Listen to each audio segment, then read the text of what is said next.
Well, welcome everybody to the second session of day one. It's a pleasure to chair this session, Pivoting Industrial Biotechnology Expertise to Impact Health. I think in chairing this session, I would definitely like to set the scene by saying IB is a unique technology, I think, in the range of both the range of industries and sectors that it can influence, but also in the growing number of multidisciplinary enabling technologies that it encompasses, and being able to pivot any technology or especially one that evolves as rapidly as IB to meet industrial needs, including our health, is crucial to the whole process of innovation. So I think this is a great session to have in the conference. We've got three excellent speakers that I'll be introducing to illustrate how we're achieving this pivoting today. I'd just like to say, having been involved in IB for over 40 years, though it's not always been called that, I've seen this technology advance dramatically in how it can impact health. I tell students now that when I did my PhD in this field and built a synthetic gene of 174 bases long from 23 oligonucleotides back in the 1980s, that took me 2 years. So they could do half of my PhD today with an email.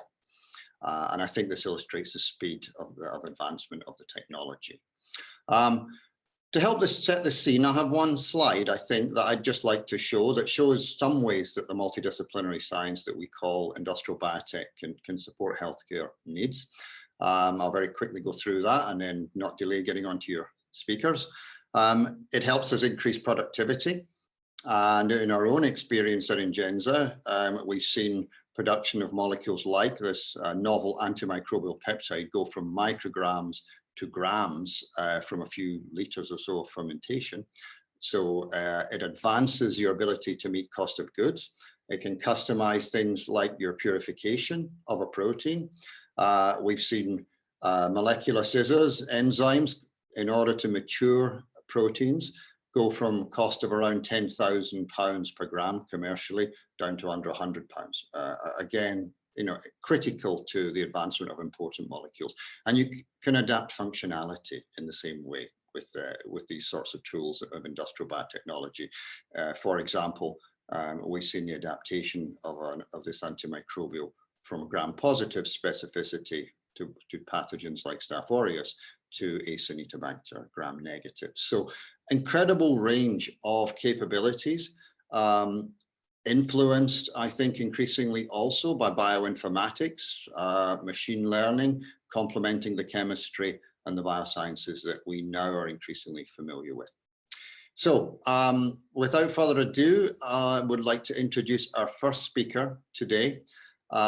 That is Professor Paul Hoskisson. Paul is the Royal Academy of Engineering Research Chair in Engineering Biology at Strathclyde University. Paul's lab's focused on strain improvement and the evolution of antibiotic production by Streptomyces. So Paul's talk is recorded, but he is available for questions. So please put your questions in the Q&A sessions as we go along. Paul. Hi, I'm Paul Hoskisson, and I'm going to talk to you today about engineering antibiotic production, next generation strain improvement. I'd just like to thank IBioIC for giving me this opportunity to talk about our work today, which is in collaboration with GSK. So antimicrobial resistance is one of the biggest threats to humankind. If we don't intervene by 2050, it's projected that about 10 million people per year will die from antimicrobial resistant infections. The Director General of the WHO stated that antimicrobial resistance is not a future threat looming on the horizon. It's here, right now, and the consequences are devastating. I think one of the issues that we'll encounter through the COVID pandemic is that the antibiotic resistant infection burden will increase due to the use of prophylactic antibiotics to treat COVID patients to prevent secondary bacterial infections. So AMR is a big issue that we have. So when we think about the antibiotics that we use in the clinic, about 2/3 of our clinically used antibiotics come from a single group of bacteria called Streptomyces. So when penicillin was discovered by Fleming in 1928, he predicted the emergence of resistance, and indeed penicillinases, or the beta-lactamases, were discovered in the early 1940s before penicillin had been introduced into the clinic. On this graph, you can see a whole range of bacterially produced antibiotics, and as you can see, the golden age of their discovery was between 1950 and about 1970. And against this, there was a diminishing return in the discovery of new antibiotics, such that by the year 2000, we were discovering fewer and fewer new classes of antibiotics, and very few were reaching the clinic. And all of this was against a backdrop of increasing levels of antibiotic resistance in the clinic, such that the discovery of antibiotic resistant plasmids in the 1950s was quickly followed by the discovery of transmissible fluoroquinolone resistance in the mid-1990s, where this was once thought of as a last line of resistance drug. Daptomycin was introduced into the clinic in the early 2000s, and by the mid-2000s, daptomycin resistance had already begun to occur in the clinic. And then more recently, the discovery of transmissible colicin resistance also raises fears of AMR. So currently we're in this discovery void where we have very few new antibiotics being discovered and very few new antibiotics coming to market. And part of this is related to the cost of bringing new antimicrobials to market. So this is from the O'Neill report on the review of antimicrobial resistance. And as you can see, the first 10 to 12 years of after following antibiotic discovery, the preclinical and clinical research costs a huge amount of money. Once the antibiotic can be sold, the on-patent sales often only reach profitability after about 23 years. So there's a need for us to streamline the route from discovery to the clinic, streamline the clinical trials, the need to reduce the time to profitability, to increase the interest from pharmaceutical companies in antibiotic discovery, and increase the economic potential for people in this market. And also, this needs to be done against maintaining the efficiency of production of off-patent drugs, so increasing the efficiency of production processes. So currently, how do we take antibiotics from discovery through to the clinic? Normally, strains are isolated through a selective isolation procedure, and these can be from a whole range of environments, with a lot of interest in discovery from the ocean and hyper-arid deserts currently. You isolate a strain that produces a compound of interest, and you get this into pure culture, and then you start to work out the biosynthesis and also the modes of action. This is generally when patents are filed and safety testing, clinical trials, and hopefully licensing follows soon after. Where we come into this is we're interested in this second stage of development. So the optimization of fermentation conditions is often done in parallel with the clinical trials and safety testing by industry, where they find conditions where the optimum amount of antibiotic can be produced. And this is often done in concert with mutagenesis and strain improvement programs, where strains are mutagenized by UV light or other ionizing radiations to introduce mutations, and then strains, the antibiotic of interest, are selected. And this is an iterative process that continues even once the antibiotics reach market. These strains then go into full-scale production, often up to 100 cubic meters, but the strain improvement and mutagenesis programs still continue, trying to improve strains to increase profitability and production.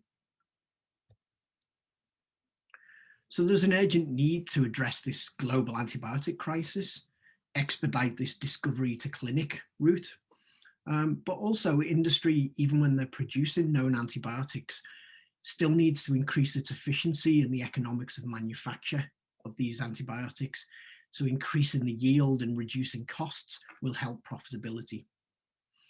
Maintaining the UK position in the face of competition from generic producers, who are generally located overseas, such as the Far East, the Indian subcontinent, and Eastern Europe.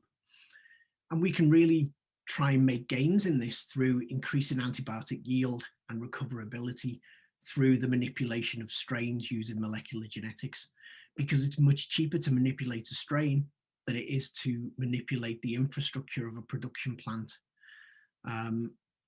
If we can do this, then we can reduce the reliance on overseas supply chains.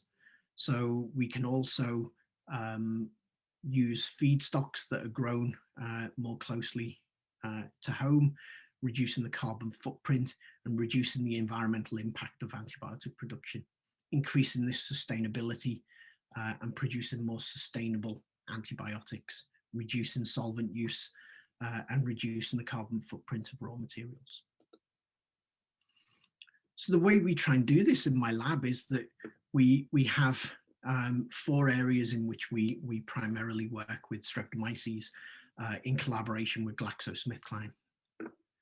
So we look at tool development, so developing suites of tools that are relevant to industrial strains. So many of the tools that we use currently for manipulating industrial Streptomyces have been developed in laboratory strains that are not ideally suited for performing in these industrial strains. So developing vectors, promoters, ribosome binding sites, and terminators to help engineer these strains is one of the areas that we focus in. Understanding the industrial lineages, so taking these phenotypes, such as overproduction of antibiotics, and trying to link this to the genome sequences in the industrial lineages. And the hope is that we can then gain some level of understanding of how these strains are likely to perform, and try and get ideas of how we can then rationally design strains and improve their performance in industry. So we then combine these approaches, taking the tools, the informed target identification, and use molecular genetics and synthetic biology to address 2 main areas: physiology of these organisms and their stress response, and also addressing their utilization of carbon sources, trying to combat carbon catabolite repression of antibiotic biosynthesis, but also increasing the use of more green, sustainable carbon sources. And then one of the advantages of our collaboration with GSK, not only can we test these at the laboratory scale in flasks or in 1 to 2 liter fermenters, we can also take these to GSK and try them in their pilot plants. And we've also taken strains right the way up to 100 cubic meter full industrial production to see how they behave under those conditions. So linking the genotype of a strain and its phenotype is a key challenge across all of biology. And as I said earlier, these industrial strains have undergone extensive mutagenesis to take wild-type strains through this random mutagenic strain improvement process to ultimately end up with a production strain. And these mutagenic approaches tend to have a cost to metabolic flexibility. Whilst they improve the production of the antibiotic, they often have collateral damage upon strains and their ability to use a wide range of carbon sources, for instance. So we have 2 unique resources available to us: the industrial Streptomyces claviligeratus lineage from GSK and the Streptomyces ramosus lineage from Pfizer via our collaboration with Professor Ian Hunter. And we can use the information from these strain lineages to inform and rationally design strains. We can identify key mutations within those genomes that help strains perform better, but we can also identify gaps in metabolism that affect how these strains behave in these kind of classic Ronald Fisher type fitness landscapes. So ultimately, a strain improvement process tries to take a strain to a peak of a fitness landscape. However, if a strain is so highly evolved to a particular medium composition, it's very difficult if you then try to change the medium to use a more sustainable carbon source, for instance. So bridging these troughs in the fitness landscape, these valleys, to reach a new peak in a fitness landscape with a different carbon source is very difficult to do. So using the genome resources, we aim to repair and recondition these strains. And we do this by using primarily comparative genomics and comparative phenomics. So if you take a phenotype of a strain, such as clavulanic acid production, strains 1 to 6 increase their production of clavulanic acid as you descend through the groups. and you look at the genomes, and this is a gross representation of the genome, but as you can see, as you move from strain 1 to strain 6, there are lots of changes. The overall genome size is reduced, the plasmids contained within the strains are reduced, and you see genomic inversions and more changes within the genome.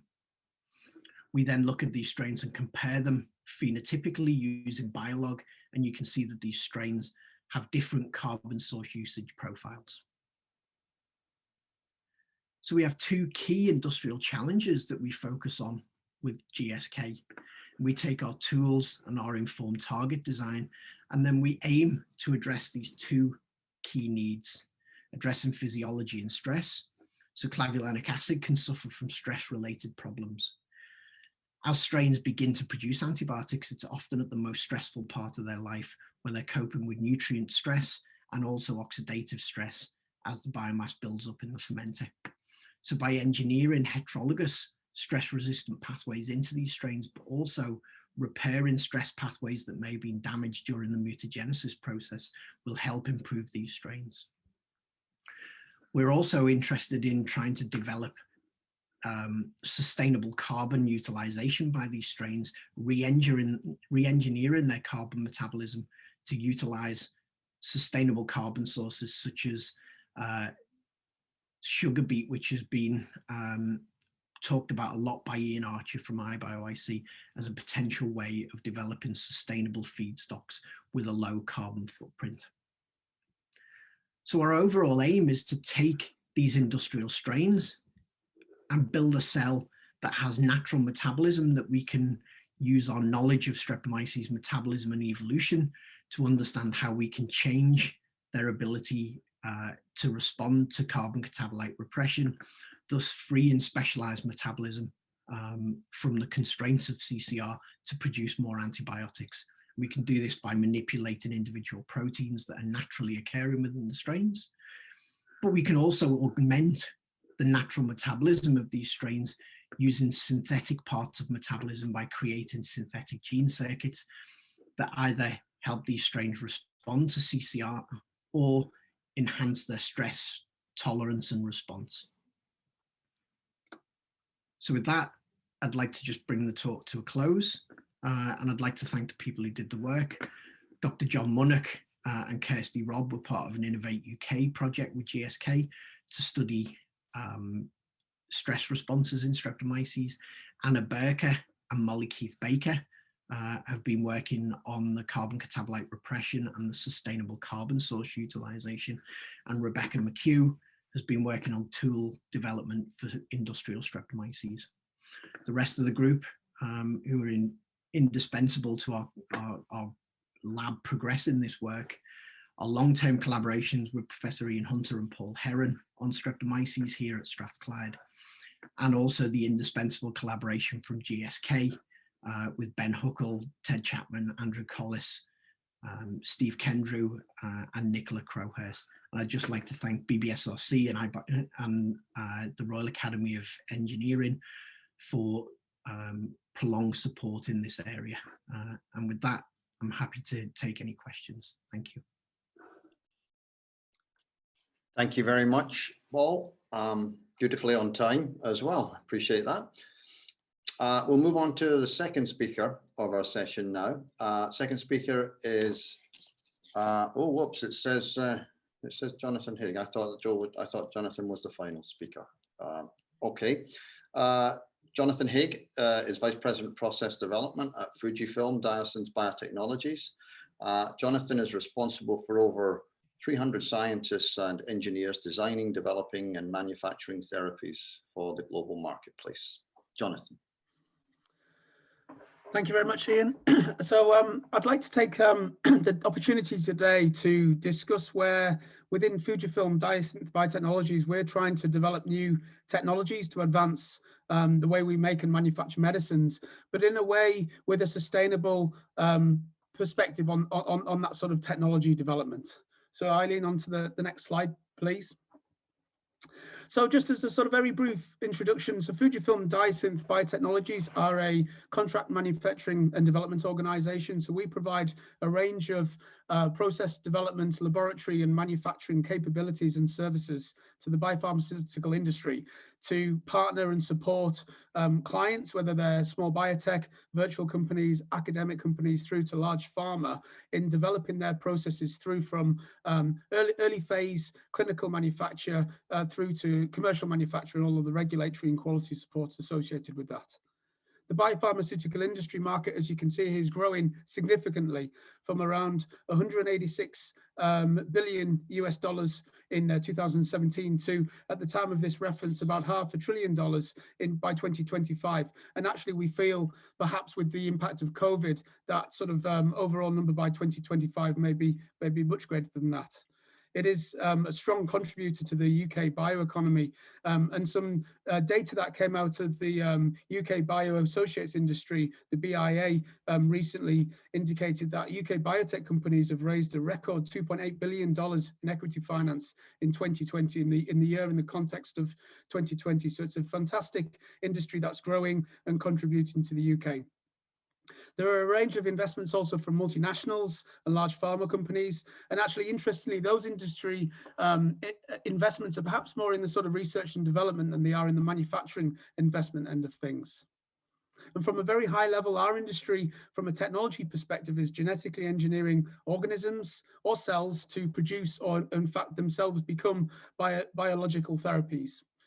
We historically have used a largely fed batch-based process. So there's typically an upstream, whether that's running a fermenter or a bioreactor, running a bulk of material that's passed into a downstream process to purify the therapeutics to a specific requirement through a number of specific and identified batch unit operations.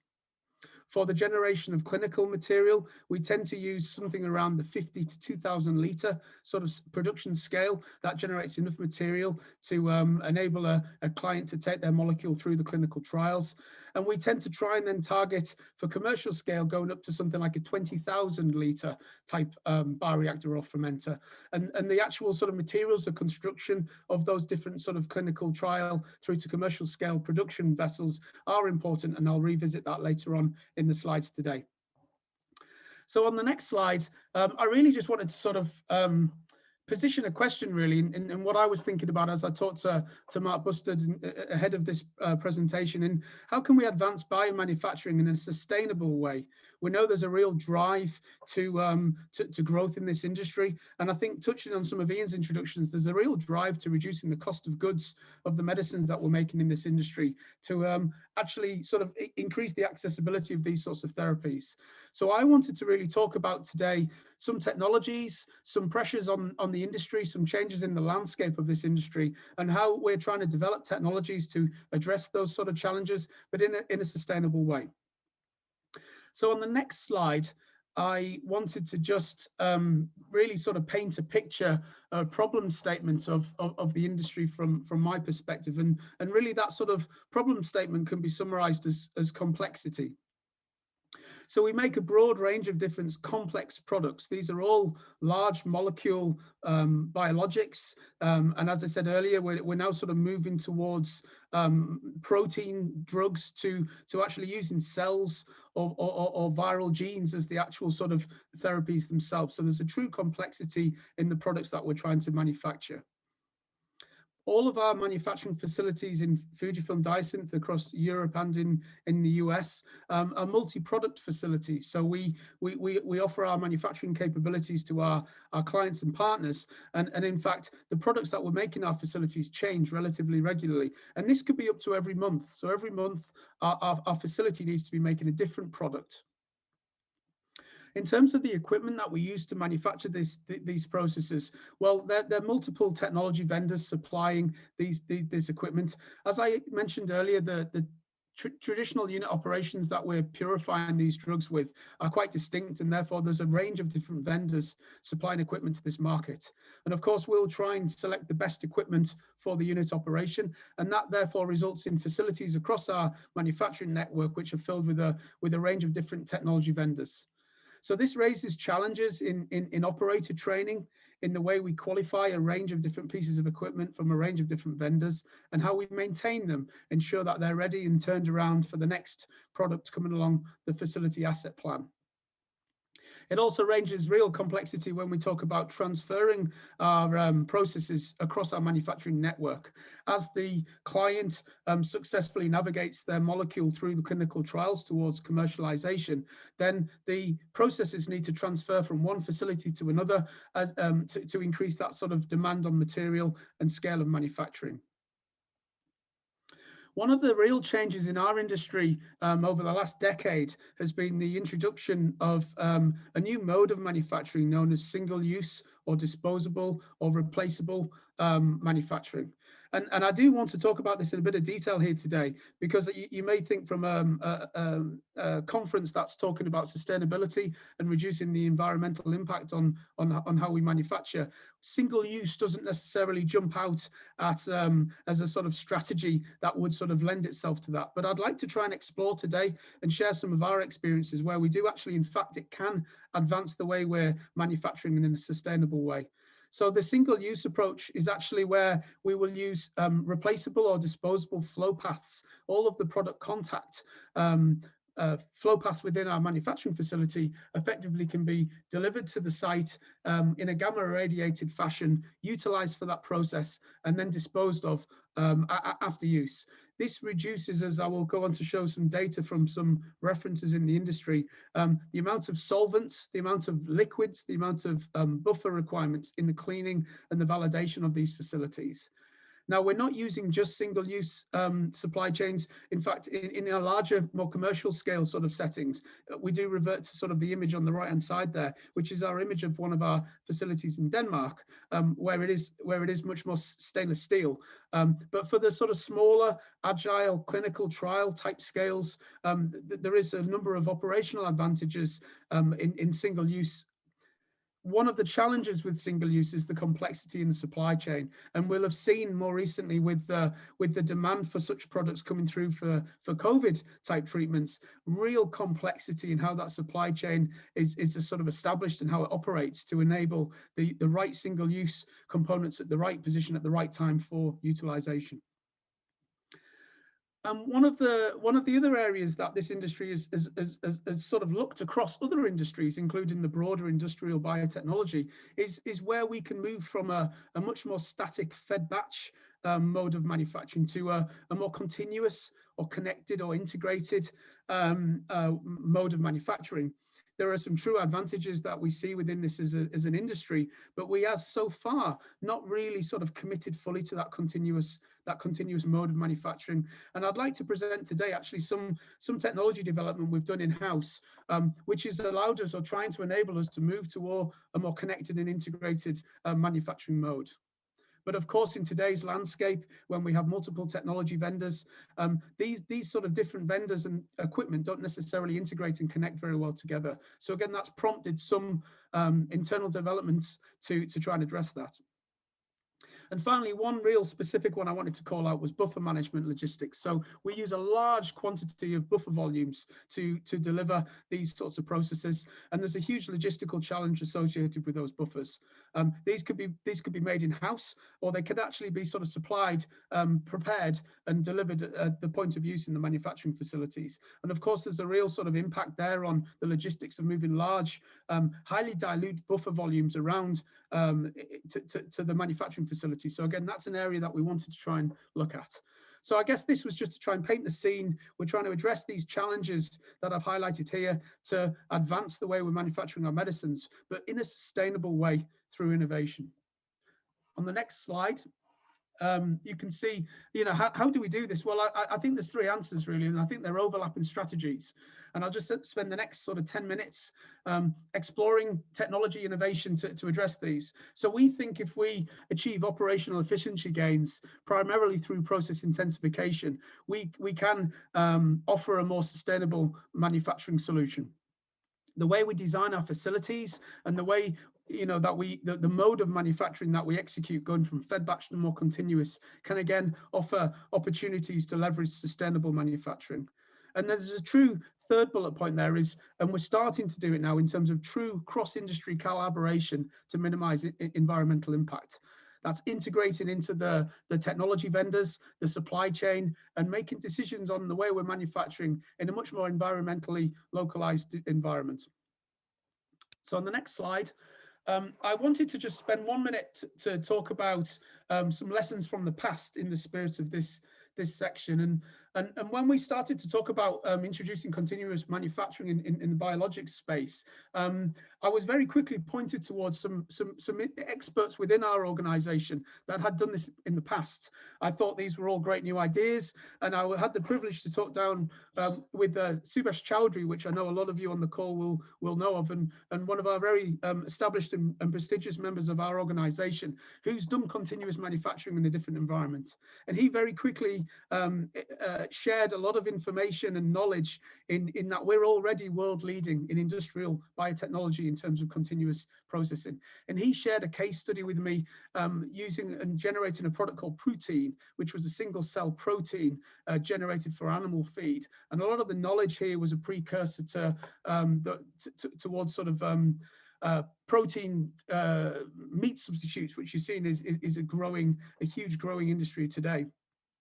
And he quickly showed me, you know, in his experience and past, they'd actually installed in the Billingham site where I'm based, a 1.2 million litre continuous fermenter, you know, weighing over 560 tons. And he explained how new roads will have to be laid in the Billingham and the northeast area to allow this fermenter to be developed, to be delivered and installed. And actually, they ran a sterile continuous process for a record 135 days on that site. And this was a methanol feed fermenter, so some complexity in the operations. And it was a fantastically humbling conversation to talk about how we were going to revolutionize the industry moving towards continuous. And actually, we did it here on this exact site maybe 30 or 40 years ago. And there was a huge amount of operational experience gained in those sorts of histories, in sterile operations, in safety, in qualification and maintenance, and actually indeed in supply chain logistics that we've tried to leverage and build into today's new technologies. So a very humbling conversation. And on the next slide, moving to some of the technology that this is sort of influenced for us to develop. So we've developed a technology in-house called Symphonex, and this is a path that we believe is a way towards process and facility intensification, and as you'll see in a following slide, in a sort of environmentally sustainable way. So instead of having multiple pieces of equipment from multiple vendors designed to run different unit operations in the downstream, we've designed this almost as a Swiss Army knife concept. So it's multifunctional. This one piece of equipment can run all of those different multiple unit operations. So it starts to ease the pressures on training, on operation, on installation, qualification, and maintenance. We've adapted this single-use flow path concept, which allows us to have rapid facility turnaround, but significantly reduce the amount of volume of solvents required for cleaning and validating stainless steel flow paths between use. And by simplifying the flow path to one design, we start to simplify the supply chain. So we don't need to have multiple pieces of equipment with multiple different flow paths that complicate logistics, increase the amount of deliveries required on site for such sort of activities. We needed to develop software to allow us to operate this hardware. But most importantly, we developed this in a way that it could be used fed batch in today's industry processes, but also in a way that we could start to integrate and connect multiple Symphonex systems towards that sort of more continuous mode of operations, which we know can in itself lead to process intensification, facility footprint reduction, and a means forward there. So on the next slide, we've deployed these systems across a number of our sites, and most recently, just before Christmas, we deployed these systems in a proof of concept facility for continuous biomanufacturing. In fact, we had 7 of these systems deployed side by side, running a different unit operation down a monoclonal antibody purification process. And I was very pleased to say we did this in collaboration with the IBioIC, and we housed 7 or 8 of their master's industrial placement students for this proof of concept 3-month program. Very fortunately for us, some of the guys have decided to stay with Fujifilm, and they've taken up full employment with us now. But it was a great collaboration with the industry. I don't have a significant amount of time to talk about the details of this now. There is a link on the slides there, which takes you to our website where there's some videos and there's a bit more information. But the premise here was a continuous perfusion bioreactor, which is just off camera on the left-hand side, feeding a connected and integrated number of downstream unit operations. So we were sort of processing in a sort of steady state type environment. It meant that we could generate a significant amount of material in a much smaller footprint, with a much smaller sort of infrastructure need.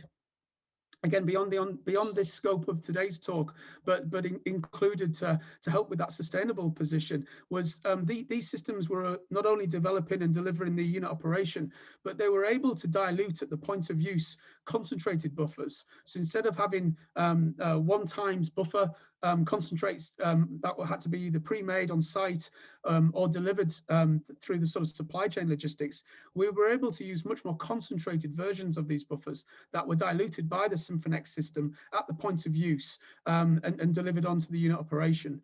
So that reduced our sort of volume of liquids that we were managing and manipulating here significantly by an average of about 10-fold per buffer. So that was a significant volume reduction, which could knock on to reduction in manufacturing footprint, but also that sort of impact on logistics of having to deliver and ship large volumes of effectively relatively diluted salted buffered water around the manufacturing network.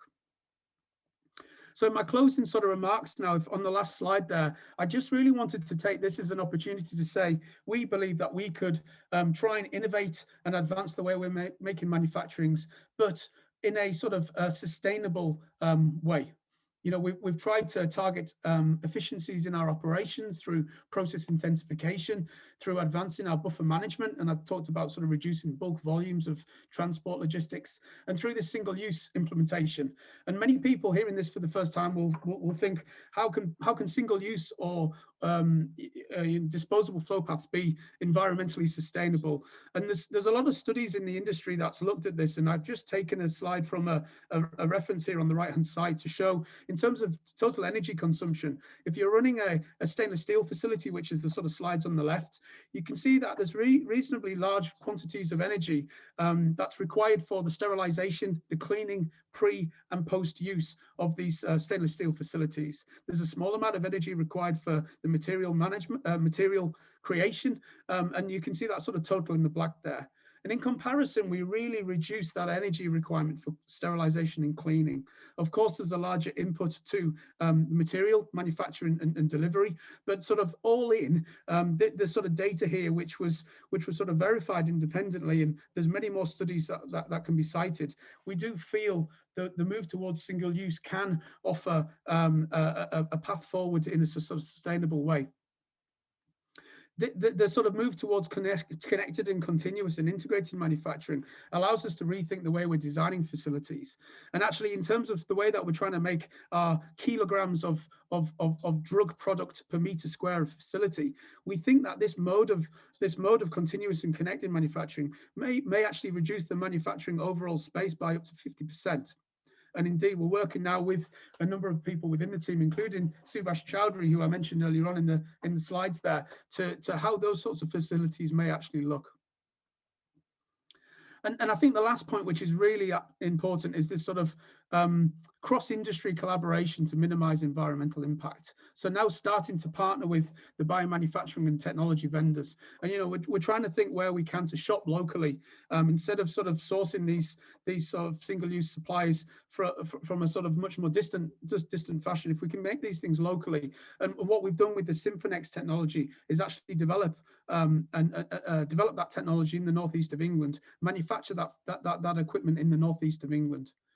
We do know that single use is something that offers operational flexibility in the industry, but we also now are looking to think about single use in a reusable way. So perhaps you don't need to dispose them every single cycle or every single batch. And we're starting to move from single use to reuse, but in a way that within the context of that protein. So you still get the advantages of avoiding solvent requirements for sterilization and cleaning, pre-use and post-use, but perhaps we can move towards some reuse in the middle there. And we're generating some data now in a collaborative way with a number of CROs in the region to actually sort of look to see how that's sort of feasible.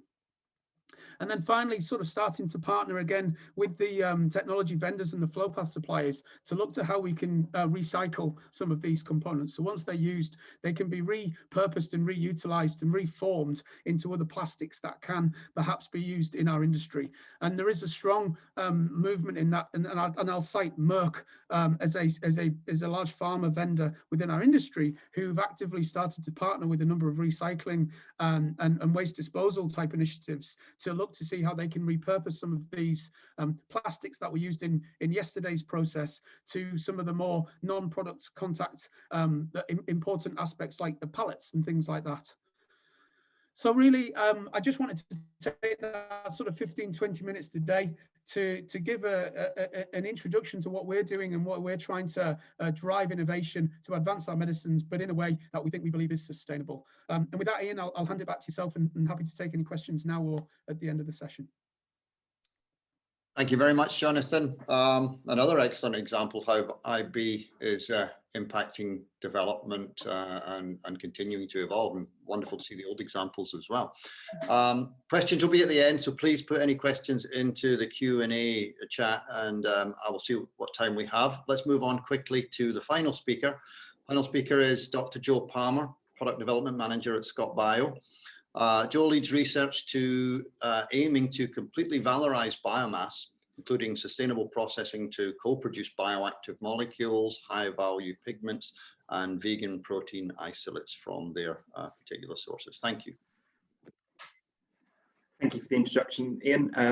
I'd like to thank IBioIC for allowing me to present today, and also thank you to the other presenters for their fantastic talks. So I hope everybody is well and warm. I'm the production manager at ScotBio, who are an SME based just outside of Glasgow. And we use IB to manufacture clean label products from spirulina cyanobacteria. So in my talk today, I'm going to give you a brief insight as to what we do as a company and how we've developed over the last 5 years. And importantly, I'm going to describe the sustainable platform that we're pioneering to produce ScotBio Blue, which is currently our main product, and how we intend to use this platform to manufacture a whole portfolio of a clean, traceable food ingredients and therapeutics. And also going to delve into some of the interesting science we're doing and how academic collaboration has been a major factor for us in the growth of the company. Next slide, please. So in a nutshell, we currently grow spirulina in internally lit photobioreactors to produce high quality natural colorants, foods and therapeutics for industry, including our core product, which is ScotBio Blue, which I mentioned earlier, and is shown in this picture, nicely formulated into ingredients for cupcakes. So our unique manufacturing system means that we can grow spirulina in a clean, controlled manner all year round, using carefully sourced raw materials, which provides the quality and the traceability that we believe is required by the food and pharma industries. So our vision is to use this platform that we're developing to target various global markets by being able to set up this platform anywhere in the world, thus improving the quality of food and therapeutics, the sustainability of these products, and the security of business-to-business production lines. While as we can move the factories closer to where they're needed, we can also shorten some of these supply chains as well. Next slide, please. So a brief sort of history about ScotBio. So we started in 2014 as a spin-off of a PhD project at Newcastle Uni. We then financed our first PhD, which was to demonstrate proof of concept that phycocyanin could be produced from spirulina using these photobioreactors. And that PhD student has now gone on to become our CTO. And then we've flourished since then. We now have over 25 employees spread at 2 sites in Scotland. And some of the key milestones for us have been 3 successful investment rounds. We've co-funded multiple PhD studentships with many of the students now working full-time with us. We've opened a new production facility in Lockerbie, which is successfully culturing spirulina in a 50,000 litre photobioreactor, which you can see the internal lightings of that in this picture here. And we also have patents and trade agreements in multiple continents across the globe. And it seems that both investors and clients are very much appear to be buying into our strategy and vision as a company. Next slide, please. So for me, I think there's been kind of 3 main reasons why we've been able to flourish and our success to date. So first one being we were keen to establish a vibrant group of really young, talented scientists with different but complementary specialisms. And importantly, we're all fully on board with the company ethos and vision. And we are supported by a fantastic management team and a really experienced board of directors with backgrounds spanning various manufacturing industries such as food and pharma. Secondly, as I've mentioned, we've created this culture of collaboration. So we currently have 10 active collaborative projects ongoing, and to last count, that was with 5 different academic institutions in the UK. And that's been crucial for us to allow us to access new disruptive technologies, expertise, and talented people, some of which we've pinched to work for us, fortunately. So for example, quite an interesting little project, we're looking at microalgal metabolomics with Dr. Carl Burgess at the University of Edinburgh, who is presenting tomorrow. Additionally, we've hosted work experience students, internships, and we very soon have our second knowledge transfer partnership associate starting, sort of demonstrating the synergy that we have with academia and how it's been fundamental to what we do. Thirdly, we've been pioneering this biotechnological approach, which has really put us in a prime position to exploit many emerging markets, while also allowing us to provide solutions to various environmental and societal issues. Next slide, please. So the theme of this session is industrial biotechnology and health within the backdrop of making Scotland net zero, carbon zero by 2045. So we fully believe that the microalgal biorefinery approach we're using can help support green growth, provide future-ready natural foods, food ingredients, as well as bioactive molecules for pharmaceuticals, nutraceuticals, and cosmeceuticals as well. And then these products can provide novel alternatives to meat and dairy products, such as egg replacements and fake meat products, as well as replacing some petroleum-derived synthetic colorants and medical excipients as well. Next slide, please. So for those of you that are unfamiliar with the microalgal biorefinery concept, the aim is to master the biological and ecological parameters to produce green, sustainable biofuels, products, and energy as well. The initial concept, which was probably conceived 25, 30 years ago, was very heavily focused on producing biofuels, and there was fairly limited success in this approach with just focusing on the fuels themselves.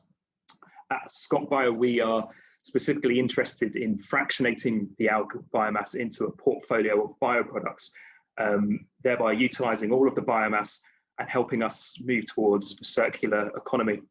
If I can have the next picture, please.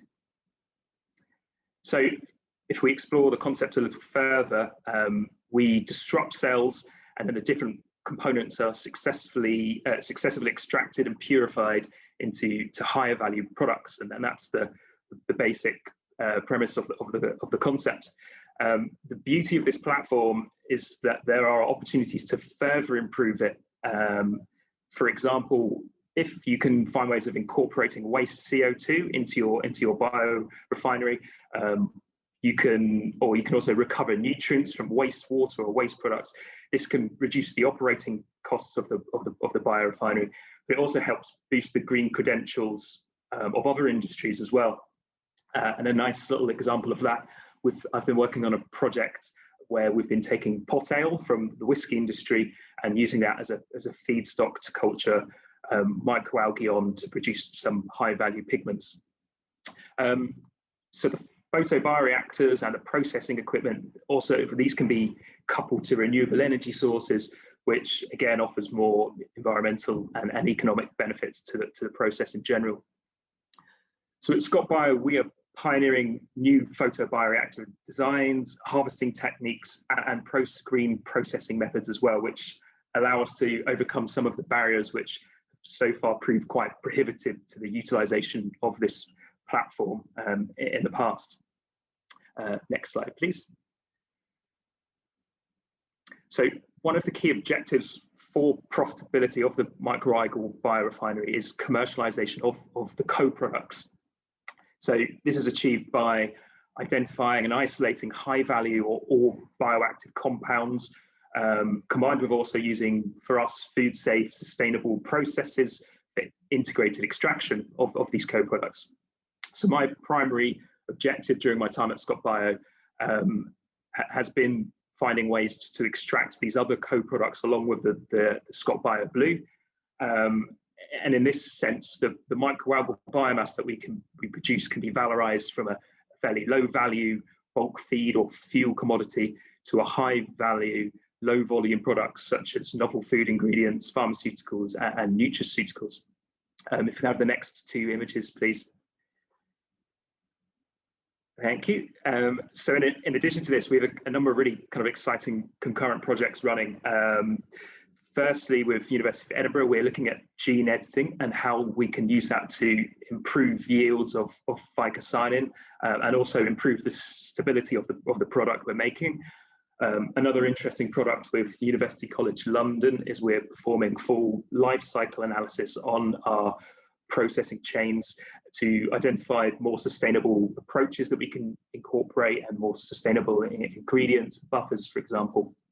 And also we have another KTP associate joining later on this year with Strathclyde University, who will be aiming to incorporate better monitoring and modeling approaches that can help us optimize the culturing and the harvesting steps of manufacture. Next slide, please. So now for the more interesting bit, I'm going to sort of introduce you to our product portfolio. So as I mentioned, ScotBio Blue is our core product. And to date, most of the work we've been doing as a company has been focused on bringing this product to market. So ScotBio Blue is phycocyanin. It's an intensely blue colored protein, which we produce at both food and reagent grade currently. It has a real impressive list of bioactive credentials. It's antioxidant, anti-inflammatory, antiviral, and there's also been anti-cancer activities that reported in literature. Also, these molecules are really fluorescent, and it makes them ideal candidates for fluorescent probes in immunological assays and various other uses. So this is therefore a fairly lucrative market for us tapping into this reagent and pharma grade CPC, although we're finding that there's a big increasing consumer demand for natural food colorants and dyes. So the food and beverage market is currently our main market. Next slide, please. So my work, however, has been focused on the other bioactive molecules in spirulina and their commercial application. So spirulina is this fantastic color box. It has green, blue, red, and yellow components, which therefore gives us massive potential to make virtually every color under the rainbow. Of key interest to me are beta-carotene, zeaxanthin, and chlorophyll. Again, these molecules have various health promoting qualities, antioxidant, anti-cancer, lower blood pressure, and they're regularly formulated into nutraceuticals and food additives and pharmaceuticals as well. So I've been working on developing green food safe methods for extracting and purifying these molecules, which we're just in the process of upscaling at the moment. Next slide, please.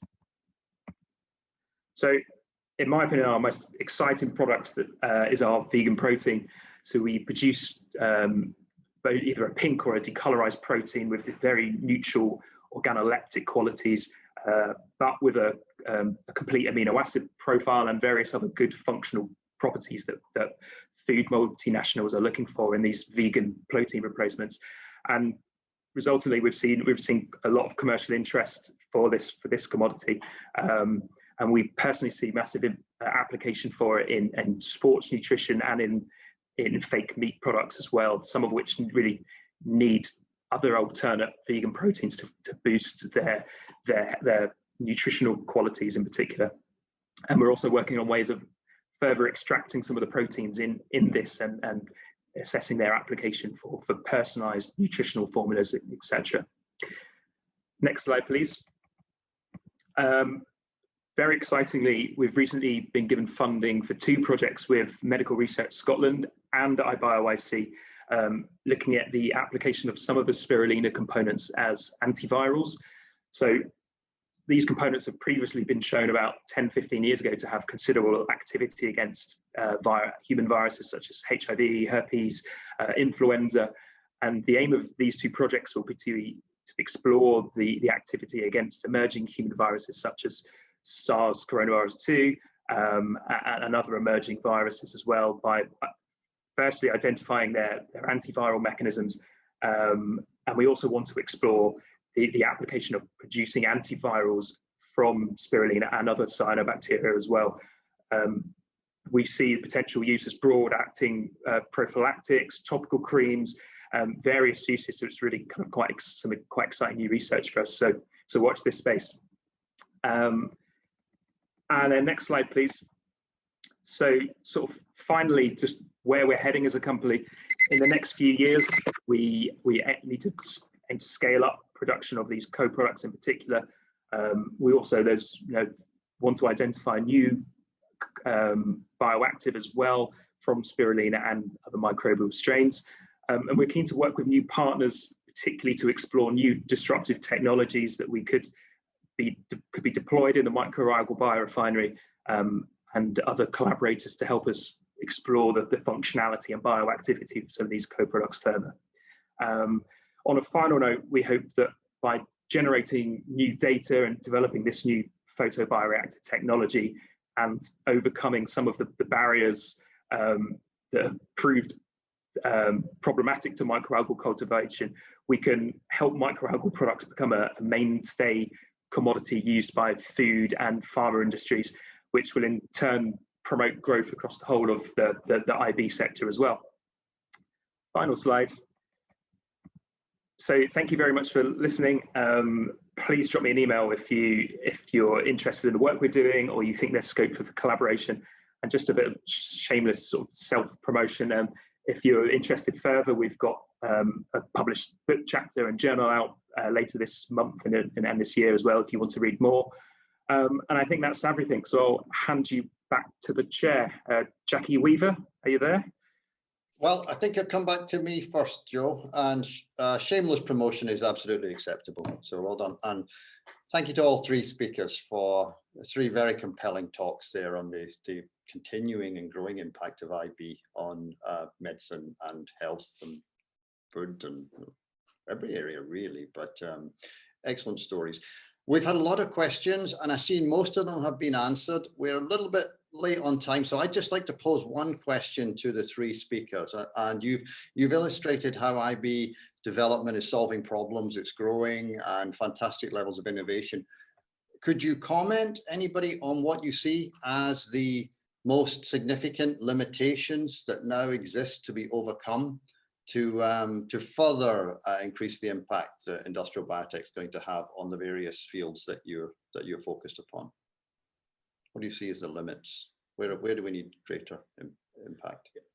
I can go from a biopharmaceutical perspective. I think it's the sort of that cultural awareness. I think there's been some good dialogue, and I answered one of the Q&As there with a link to a publication which talked about there needs to be a true willingness to do this. So for us, it's that recycling and repurposing these single-use plastics that we clearly are adding to a waste quantity in the process.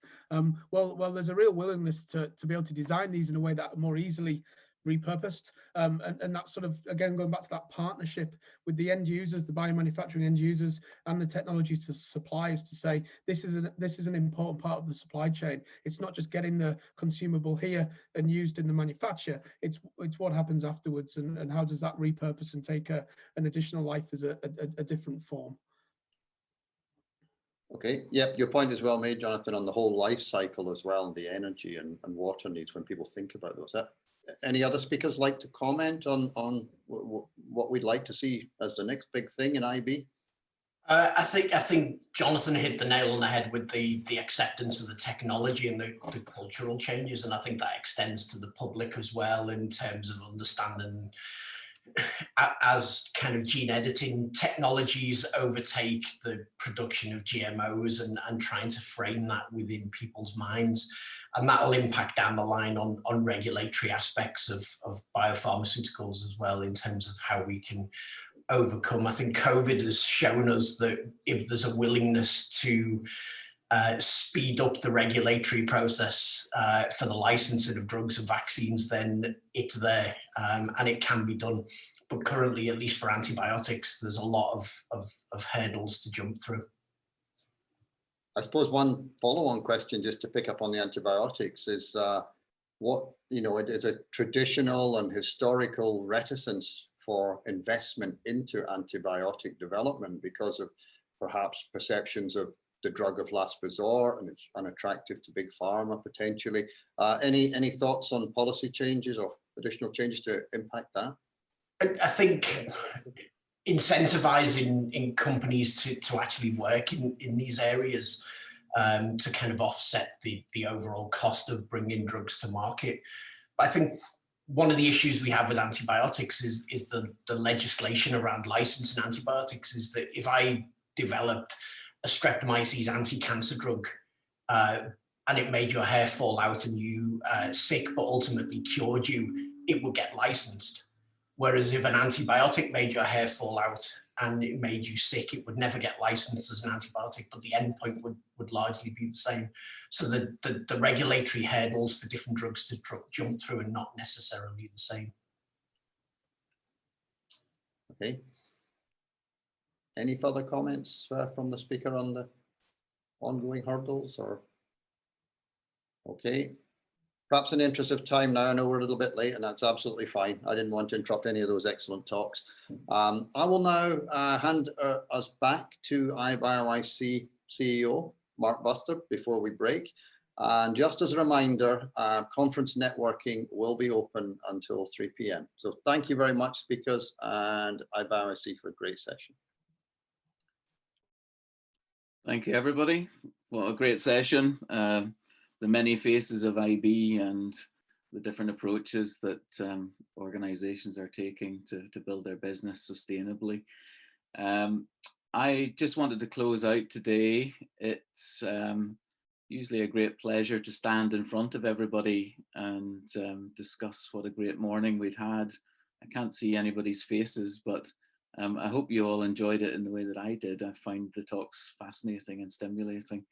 I'd like to thank all the speakers, the panelists and the chairs that took part today. I'd also like to mention the PhD students that undertook the projects that were flicking through the little videos that you saw on the coffee breaks, and say thank you very much to them for all the effort, and also our own skills team that have been working with them on those topics. In particular, a thank you to Minister McKee for making the time to spend with us today and giving us such a strong backing for Scotland's view of growing the bioeconomy. I would just reiterate Ian's comments. The networking will continue on the afternoon, so do please take part in that.